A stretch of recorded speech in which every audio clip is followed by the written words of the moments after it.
ప్రపంచం ఏఐ యుగంలోకి వచ్చేసింది. మేధస్సుకు హద్దే లేదంటూ మనుషులు ఊహకు కూడా అందని ఆవిష్కరణలకు ప్రాణం పోస్తున్నారు. కావాల్సినవన్నీ చిటికెలో లభిస్తున్నాయి. ఇన్ని సాధిస్తున్నా తరతరాలుగా కొనసాగుతున్న బాలికల వెనుకబాటుతనం మాత్రం అలాగే ఉంది. ఇటీవల కాలంలో పరిస్థితి కాస్త మెరుగుపడినా ఇంకా అనేక రంగాల్లో బాలికల పరిస్థితిలో మార్పు లేదు. విద్య మొదలు లింగ నిష్పత్తి వరకు అనేక అంశాల్లో అబ్బాయిలతో పోలిస్తే అమ్మాయిలు ఇంకా వెనుకబడి ఉన్నారు. మరి ఇంత చేస్తున్నా ఎందుకు ఈ పరిస్థితి? ఆధునిక యుగంలో అద్భుతాలు సాధిస్తున్న మనం బాలికలను బాలురతో సమానంగా ఎందుకు చేర్చలేకపోతున్నాం? జాతీయ బాలికా దినోత్సవం సందర్భంగా ఈ అంశం మరోసారి చర్చకు వస్తోంది.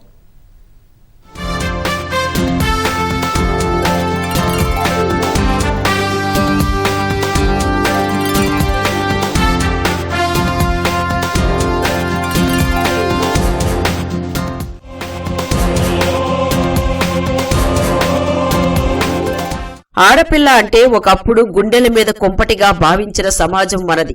పెంచడం, చదివించడం, పెళ్లి చేసి అత్తారింటికి పంపడం భారంగా భావించి పురిటిలోనే చంపేసిన సంస్కృతి కొనసాగింది. భ్రూణ హత్యల ద్వారా ఎందరో ఆడపిల్లలు లోకం చూడకుండానే కన్ను మూసేవారు. లోకంలోకి వచ్చిన జీవితాంతం వివక్ష, వెనుకబాటుతనం, అన్యాయాన్ని ఎదుర్కొనేవారు. పితృస్వామ్య వ్యవస్థ కొనసాగుతున్న భారత్లో ఇది మరీ ఎక్కువ. అయితే బాలికలు ఎదుర్కొంటున్న వివక్ష, వెనుకబాటుదనం, అన్యాయాన్ని సమాజానికి గుర్తు చేసి పరిస్థితిలో మార్పు తీసుకురావాలని భావించింది కేంద్రం. 2008లో జనవరి 24న జాతీయ బాలికా దినోత్సవంగా జరపాలని నిర్ణయించింది. బాలికల పురోగతికి సంబంధించి ప్రతి ఏటా ఓ థీమ్ నిర్ణయిస్తూ సాధించాల్సిన లక్ష్యాలను నిర్దేశించుకుంటోంది. ఈ ఏడాది బాలికల ఆరోగ్య పరిరక్షణ, పోషకాహారం, విద్య, భద్రత, హక్కులు వంటి అంశాల్లో సాధించాల్సిన లక్ష్యాల గురించి ప్రస్తావించారు. స్త్రీ పురుషులు ఇద్దరిలో ఎవరు ఎక్కువ అని అడిగితే ఎవరూ ఎక్కువ కాదు, ఎవరూ తక్కువ కాదు, ఇద్దరూ సమానమే. నిజాయితీగా చెప్పాలంటే స్త్రీయే ఎక్కువ. అంత కష్టపడుతుంది మహిళ. పురుషులైతే పనిచేస్తే జీతం అందుకుంటారు. ఇల్లాలు మాత్రం ఏ జీతమూ తీసుకోకుండానే పనిచేస్తుంది. కుటుంబ, సమాజ శ్రేయస్సు కోసం ఇంత కష్టపడుతున్న మహిళలపై ఈ ఆధునిక యుగంలోనూ ఒక రకమైన వివక్ష, చులకన భావమే.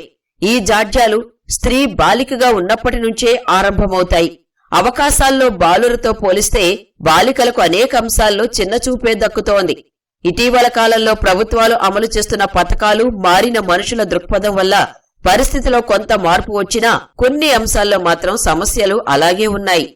ప్రపంచంలోని అనేక దేశాల్లో పిల్లలతో పోల్చుకుంటే మన భారతదేశంలో ఆడపిల్లల పరిస్థితి చాలా అన్యాయంగా ఉంది.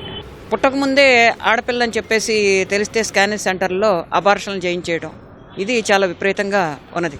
ఇప్పటికీ కూడా అనేక ప్రాంతాల్లో మారుమూల మండల కేంద్రాల్లో కూడా సాగుతూ ఉన్నాయి. దీని మీద ఐద్వాగా కూడా పెద్ద ఎత్తున పోరాటాలు చేశాం. ఇకపోతే పుట్టే హక్కే లేనప్పుడు ఇంకా చదువులు, ఉద్యోగాలు ఎక్కడివి? చదువుల దగ్గరకు వచ్చేటప్పటికీ కూడా ఇంకా ఆడపిల్లలు మగపిల్లలతో పోల్చుకుంటే వెనకబడే ఉంటున్నారు. కారణం ఏంటంటే, ఒకటి కుటుంబ ఆర్థిక పరిస్థితి ఒక కారణం అయితే, రెండోది ఆడపిల్ల ఎందుకు, ఆడపిల్ల అంటే ఆడపిల్ల, ఈ ధోరణి అన్నమాట. ఇవన్నీ ఒక రకంగా ఉంటే ఆసుపత్రిలో ప్రసవాలే అంతంత మాత్రంగా ఉన్నాయి. పుట్టింది కనుక ఆడపిల్ల అయ్యే పని అయితే ఆ నిర్లక్ష్యం అనేది ఇంకా సాగుతూ ఉండే పరిస్థితి. మగపిల్లాడైతే తలకొడి పెడతాడు, పున్నామ నరకం నుంచి బయట పెడతాడు, ఇట్లాంటి నమ్మకాలు కూడా ఉంటున్నాయి. ఇవన్నీ కారణమయ్యి ఆడపిల్లల దుస్థితి చాలా బీభత్సంగా ఉంటుంది. భారతదేశంలో బాలికలు ఎదుర్కొంటున్న సమస్యల గురించి ప్రస్తావిస్తే మొదట చెప్పుకోవలసింది లింగ సమానత్వం లేకపోవడం. లింగ సమానత్వం అంటే ఒక దేశ అభివృద్ధికి సంకేతం. ప్రభుత్వాలు ఈ సత్యాన్ని గుర్తించి పరిస్థితిలో మార్పు తెచ్చేందుకు కృషి చేస్తున్నా క్షేత్రస్థాయిలో అది సరిగా అమలు కావడం లేదు. దశాబ్దాలుగా కృషి చేస్తున్న 100కు 100% లింగ సమానత్వం మాత్రం సాధ్యం కావడం లేదు. అయితే పరిస్థితి కాస్త మెరుగుపడుతూ ఉండటం కాస్త ఊరట కలిగించే అంశం. లింగ నిష్పత్తి 2015-16లో 1000 మంది పురుషులకు 919 మహిళలు ఉంటే 2019-21 నాటికి 929కి చేరింది. అమ్మాయిలు తక్కువగా ఉండటం వల్ల అబ్బాయిలకు పిల్ల దొరకని పరిస్థితి ఏర్పడింది. తెలుగు రాష్ట్రాల్లో ఈ సమస్య ఉన్నా ఉత్తరాది రాష్ట్రాల్లో మరింత తీవ్రంగా ఉంది. సొంత రాష్ట్రాల్లో పిల్ల దొరకక ఉత్తరాది వారు ఇతర రాష్ట్రాల నుంచి తెచ్చుకోవలసిన దుస్థితి నెలకొంది. దీనికి కారణం హర్యానా వంటి రాష్ట్రాల్లో భ్రూణ హత్యలు తీవ్రంగా కొనసాగడమే. గతంతో పోలిస్తే పరిస్థితిలో కొంత మార్పు రావడం కాస్త ఉపశమనం కలిగించే అంశం.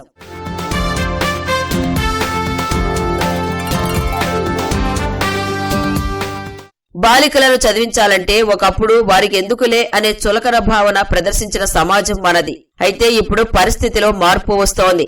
ఇక్కడ కాస్త సానుకూల మార్పు కనిపిస్తున్నా వెనుకబాటు మాత్రం తొలగిపోలేదు. ప్రపంచవ్యాప్తంగా సగటు మహిళా అక్షరాస్యత రేటు 79.9% కాగా భారత్లో మాత్రం 62.6% మాత్రమే ఉంది. 2011లో భారత్లో పురుషుల అక్షరాస్యత 80.9% కాగా స్త్రీల అక్షరాస్యత 64.6గా ఉంది. అయితే 2017 నాటికి కాస్త మెరుగుపడి అది 70.3%కి చేరింది. భారత్లో బాలికలు చిన్న వయసులోనే వివాహం చేసుకుంటున్నారు. దీనికి తోడు పేదరికం, సామాజిక ఒత్తిళ్లు, చిన్న వయసులోనే గర్భధారణ కారణంగా ప్రాథమిక విద్య పూర్తి చేసిన తరువాత పాఠశాలలను వదిలేస్తున్నారు. బాల కార్మికులు, పాఠశాలలో సరైన సౌకర్యాలు లేకపోవటం వల్ల బడులకు రావడం లేదు. తల్లులు చదువుకోలేకపోవడం, చదువుపై వారికి అవగాహన లేకపోవడం వంటివి కూడా దీనికి కారణాలే. అయితే కేంద్ర ప్రభుత్వం అమలు చేస్తున్న బేటీ పడావో బేటీ బచావో వంటి కార్యక్రమాలు పరిస్థితి మెరుగుపడేందుకు దోహదం చేస్తున్నాయి.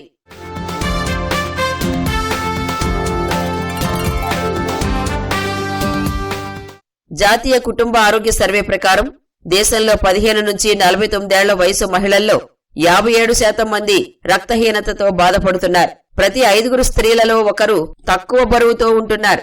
ఈ సమస్యలు తల్లి బిడ్డల ఆరోగ్యంపై ప్రభావం చూపుతున్నాయి.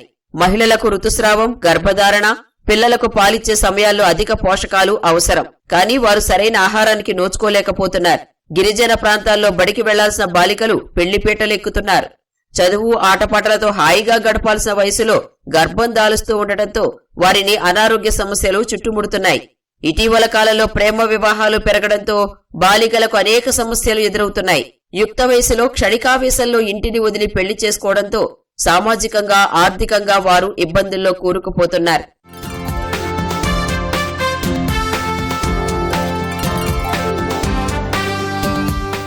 భారత్లో బాలికలు ఎదుర్కొంటున్న మరో ప్రధాన సమస్య లైంగిక దాడులు.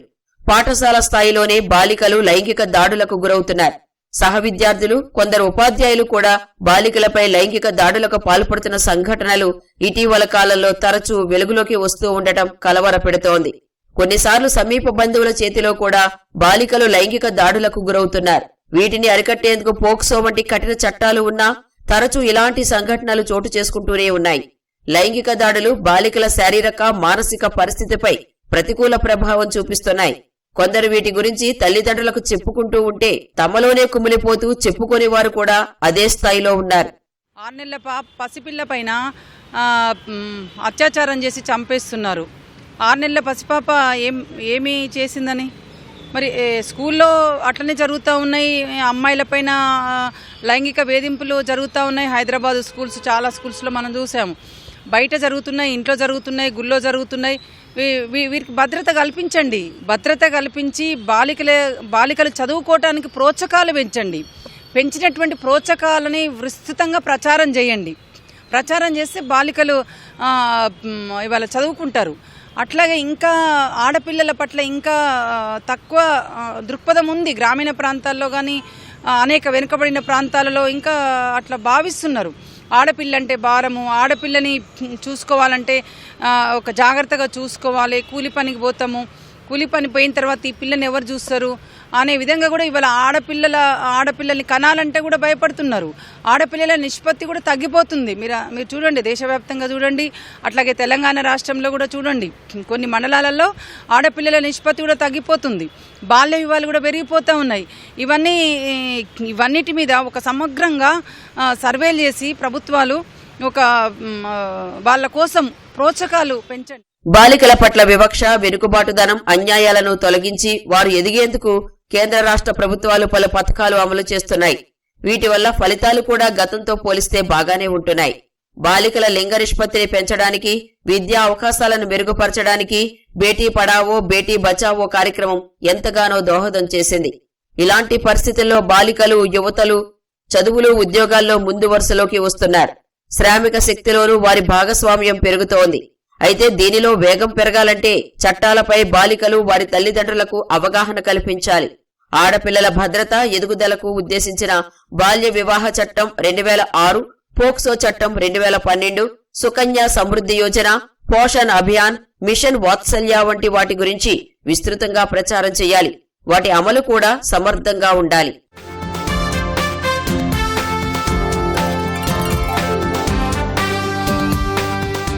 పాఠశాల దశలోనే వ్యక్తిగత పరిశుభ్రత, ఆరోగ్యం పట్ల బాలికలకు అవగాహన కల్పించాల్సిన అవసరం ఉంది. వృత్తి శిక్షణ, ఉపాధి కల్పనకు పెద్దపీట వేయాలి. 2035 నాటికి ఉన్నత విద్యలో లింగ సమానత్వం సాధించాలని నూతన విద్యా విధానం లక్ష్యంగా నిర్దేశించుకుంది. ఇది సాకారం కావాలంటే మహిళా విద్యపై పెట్టుబడులు పెంచాలి. గ్రామీణ, వెనుకబడిన ప్రాంతాల్లో పాఠశాలలకు రాని బాలికలను చదువు వైపు నడిపించాలి. ఇవన్నీ జరిగినప్పుడు మాత్రమే బాలికలకు పురుషులతో సమానంగా హక్కులు, అవకాశాలు దక్కేది. మరి అవి సాకారమయ్యే దిశగా బాలికా దినోత్సవం సందర్భంగా మరో అడుగు పడుతుందని ఆశిద్దాం.